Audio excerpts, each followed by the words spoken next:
Today we're taking a look at another Engwe e-bike. This is the E26. It's a super budget-friendly, like $1,000 step-through, fat tire, front suspension e-bike that does 28 miles per hour allegedly.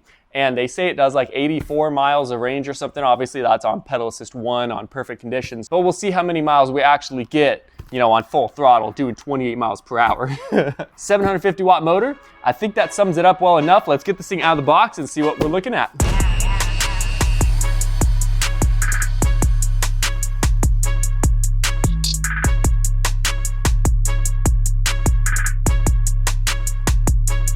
All right, you guys, you're looking at the Engwe E26 ST. It's a step-through model. They also do sell one that's not a step-through model if you're more into that style. First impression is it's got that classic Engwe yellow. I don't mind it. It's like a satin or matte yellow. And to the eye, even though I'm usually not a huge fan of yellow, it's really not that bad. We'll just go over some of the basic, main, obvious stuff. It has front suspension here, but it is a hardtail in the back. Front suspension is really all you need for like a nice commuting bike. That'll take out like 90% of the bigger bumps, 10% and vibrations and whatnot is assisted by the rear suspension. 750 watt motor, peaks at 1000 watts. And keep in mind, this is only like $1,000. So to get a 750 watt motor at this price range, usually you're getting 500 watt motor or so. Battery pack, I don't know, I can't remember the spec off the top of my head, but I'll just put it right here in case you guys are interested. And obviously it's on their website if you guys want to check that out in the link below. This design of bike obviously is more practical. It's easier to get on, and it has the rear rack back here so you guys can put stuff on it if you want to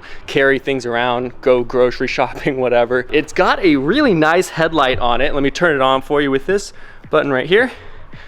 Very nice headlight. I was really impressed. It's not quite as big as a motorcycle headlight, but it's definitely much beefier than a normal bicycle headlight. And it's freaking bright. It's got the projector bulb in it. Got lower curd. It's got a single side disc brake here, and then obviously a single side disc brake over here as well. Hydraulic brakes as well, which again seems too high end for this price range for $1,000. We have a tail light in the back here as well, and I'm pretty sure it's a functional tail light. So if I pull the brake, you guys can see it in fact does light up. Not bad for the price range. I'm just gonna keep saying for the price range because $1,000 is so cheap for any kind of bike. You can't even really get a really nice road bike without electric powertrain for $1,000. So to get a full-on bike with a full electric powertrain that's actually not horrible, and just to get all the stuff that you're getting on it for $1,000, that's freaking crazy. Anyway, that's kind of just an overview of this bike. It's obviously more of a commuter, and overall it just looks pretty well built. As far as, you know, as far as just all the welding and the overall feel of it and everything. But we'll get more accustomed to how it actually feels and how it actually rides right now. So let's get this thing on a first ride and see if it's actually any good. Last thing let's look at before that though is the software and the display. Engwe did send me with a topped off battery, so that's nice, like sending a bike with a full tank of gas. You have your controls over here, plus and minus pedal assist, then you have your headlight button here and then the menu button here. So let's go through the menu really quick. Clicking the menu button, it'll just change between odometer, max speed, average speed, and that's pretty much it. It's simple enough. And if you turn the headlight on, it dims the display, but that's pretty much it. You got your speed here. Pedal assist goes up to 5. Boom. And then you guys can see it has 0.1 mile on the display. So it's literally a brand new bike. Random fact, but look at this horn. It's like a freaking projector horn. It's obnoxiously loud too. So you can really get people out of your way on the bike trails if you need to. Standard grips, standard levers, obviously comes with the manual and the charger and little tools and stuff you would need. And then you do have a twist half throttle here, which I personally highly prefer. The thumb throttles are not that much fun to hold down for extended periods of time. So far, I'm really liking what I'm seeing. It looks like a very nice, convenient bike to ride. And so we'll see if it's underpowered or whatnot right now. So let's do it.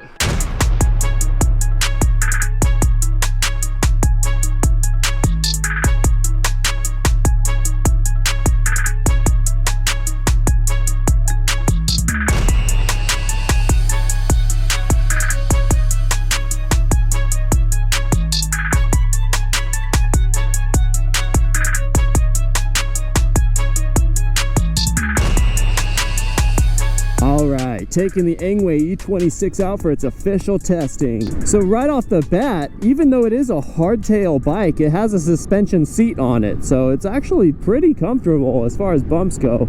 It feels like a dual suspension bike almost. It's not incredibly torquey, but I think it's just because the wheels are so big. And the bigger the wheel is, the more energy it takes to spin it, therefore less torque. But first impression is like it's a pretty comfortable bike. I didn't think the suspension seat would do a whole lot, but it actually feels almost like rear suspension. That's kind of crazy. Acceleration, you can see, is fine. It's decent. It's nothing special, but it's nothing below average. Feels about like you'd expect for a 750 watt motor.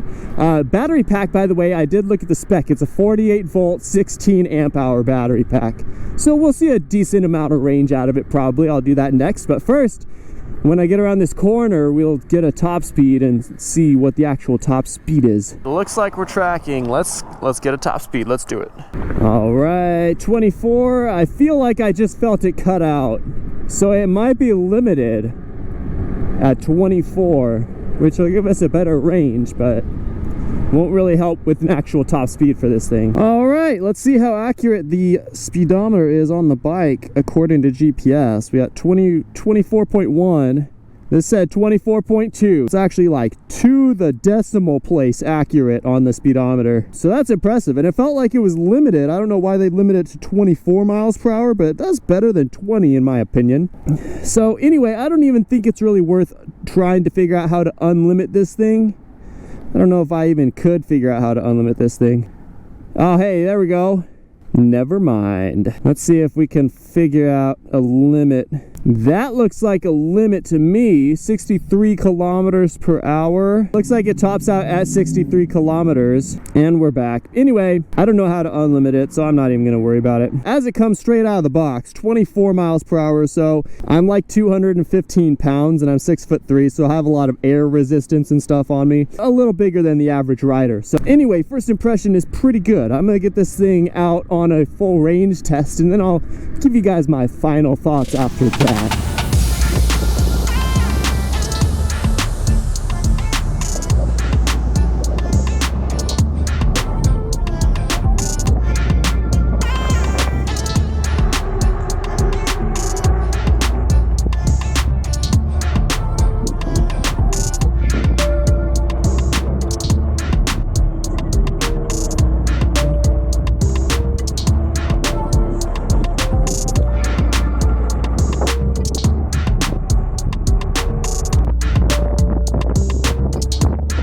I don't know if you can hear me, but I'm just pedaling normally, not super hard at all. About 11.3 mile per hour. Not too bad at all.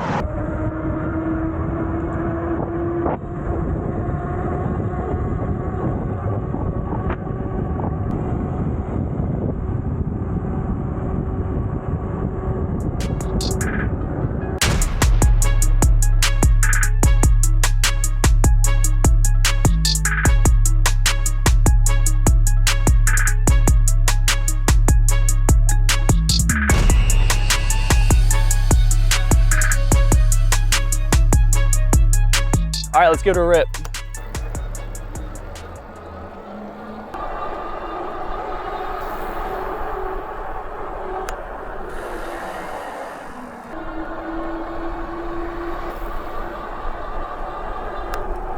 Brake test.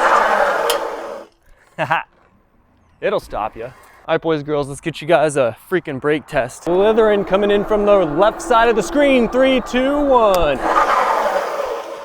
Whoa, solid like 15 feet from 24-ish miles per hour. Anyway, there you guys go. All right, let's freaking talk about it, the Engwe E26. I'm gonna preface this last segment in the video with this is about $1,000 as it currently sits. So as I'm talking about the bike, keep that in mind. It's a cheap bike, but my very first point about it is it doesn't feel like a cheap bike. Now this is one of the 3 or 4 Engwes that I've reviewed. All of them, including this one, are very fairly priced. I've tried many step-through designs just like this one, Velo Trick, Velo Wave, all kinds of different ones just like this one. And the other ones I've tried of this style are much higher priced, like $1,500, $1,600, and they're not as good in my opinion. You get a half throttle here, which you don't really get too much of on cheap bikes. You get the standard controls, but it all feels nice and well put together, and nothing on this bike riding it was sketchy at all. Vibrating or whatever, it didn't feel cheap. And for $1,000 it's got hydraulic brakes as well. Along with that, you get a really nice headlight. I was surprised to see a suspension seat come with it, and it actually does a fantastic job. It really feels like you have rear suspension. It's crazy. Pedaling is about what you'd expect for an e-bike. It's not like, obviously it's not a bicycle. It has an electric powertrain. It's heavier than a normal bicycle. So just imagine you're on a regular bicycle plus, 30 pounds or whatever, and that's about how it feels to pedal. It's not hard by any means. It could get you home no problem, but obviously it's a heavier bike, so obviously it's going to be a little harder to pedal than the normal bicycle. It comes with a rack on it, so that's freaking awesome for all you people who like to carry stuff on your bike. Big tires, again, for the price point, you do not get a well-built bike like this. Normally the tires are smaller, or the frame is cheap, or it has no suspension at all. Or if you get big tires and a decent frame, all the other components are cheap. But all the way around, this is pretty well rounded for $1,000. I don't know if I could make a real complaint with this bike for the price. So that's pretty much all I'm going to say about it, but keep in mind it is a cheap bike. Like I am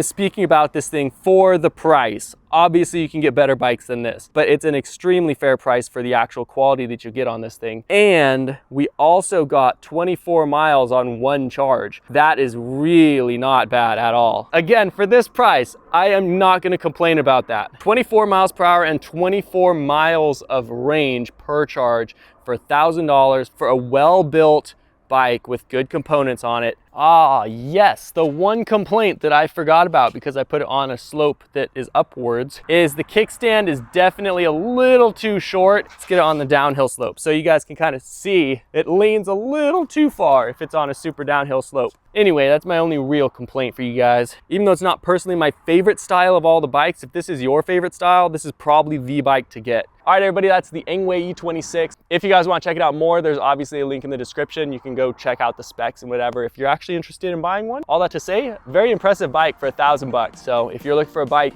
in this price range of this style, this is probably the one to get. Engwe has always been solid, especially as far as pricing goes. Anyway, guys, remember every day is a gift, and I'll catch you guys next time.